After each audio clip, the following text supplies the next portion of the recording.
Chapter 14. I do not know what time I got to bed. I remember undressing, putting on a bathrobe, and standing out on the balcony. I knew I was quite drunk, and when I came in, I put on the light over the head of the bed and started to read. I was reading a book by Turgenev.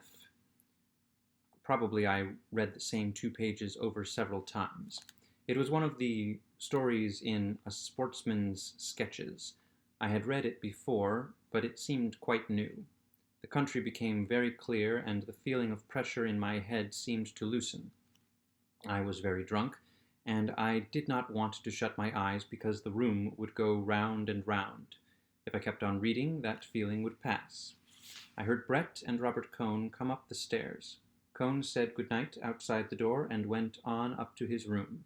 I heard Brett go into the room next door. Mike was already in bed. He had come in with me an hour before. He woke as she came in, and they talked together. I heard them laugh. I turned off the light and tried to go to sleep. It was not necessary to read any more. I could shut my eyes without getting the wheeling sensation, but I could not sleep.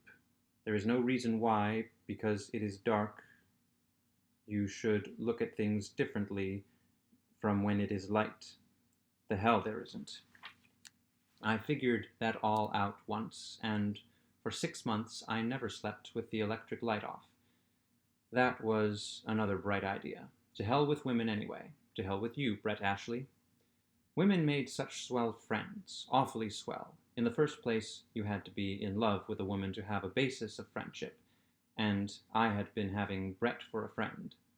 I had not been thinking about her side of it. I had been getting something for nothing.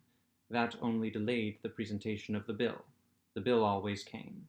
That was one of the swell things you could count on.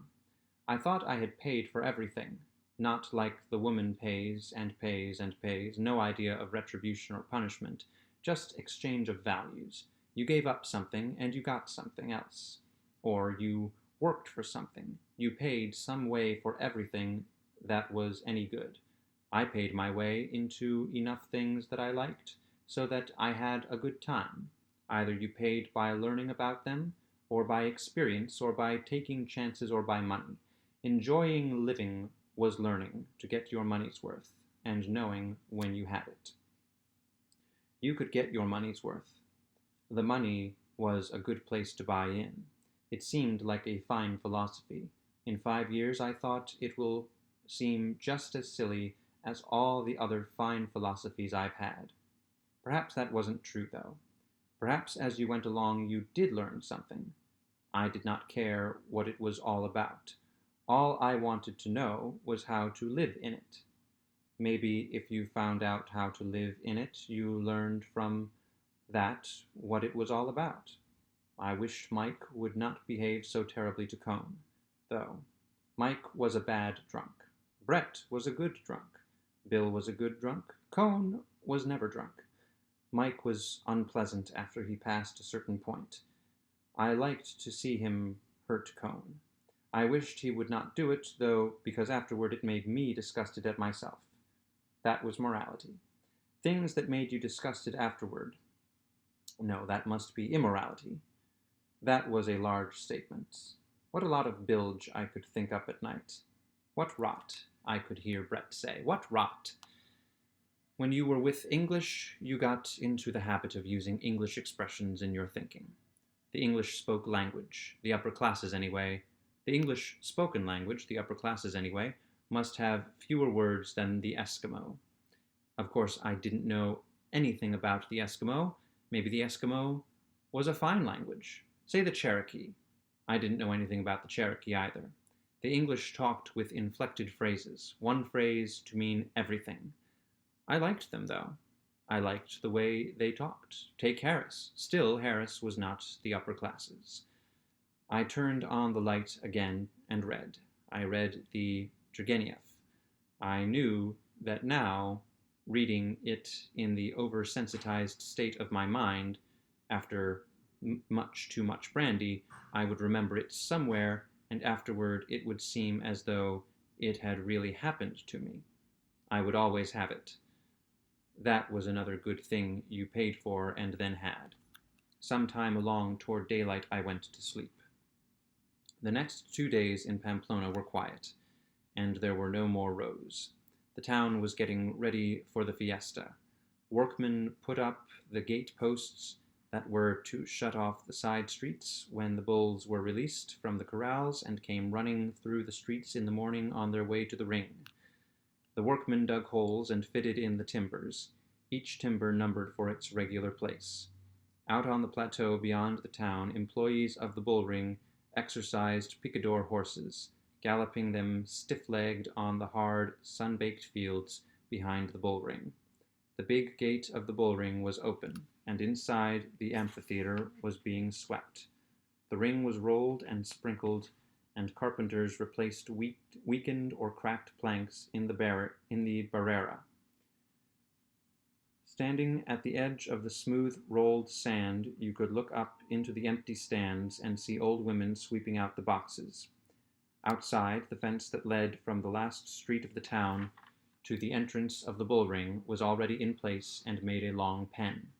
The crowd would come running down with the bulls behind them on the morning of the day of the first bullfight. Out across the plain where the horse and cattle fair would be, some gypsies had camped under the trees. The wine and aguardiente sellers were putting up their booths. One booth advertised Anís del Toro. The cloth sign hung against the planks in the hot sun, and in the big square that was the center of the town, there was no change yet. We sat in the white wicker chairs on the terrace of the cafe and watched the motor buses come in and unload peasants from the country coming in to the market, and we watched the buses fill up and start out with peasants sitting with their saddlebags full of things they had bought in the town. The tall gray motor buses were the only life of the square except for the pigeons and the man with a hose who sprinkled the gravelled square and watered the streets. In the evening was the paseo. For an hour after dinner, everyone, all the good-looking girls, the officers from the garrison, all the fashionable people of the town walked in the street on one side of the square while the cafe tables filled with the regular after-dinner crowd. During the morning, I usually sat in the cafe and read the Madrid papers, and then walked in the town or out into the country. Sometimes Bill went along. Sometimes he wrote in his room. Robert Cohn spent the mornings studying Spanish or trying to get a shave at the barber shop.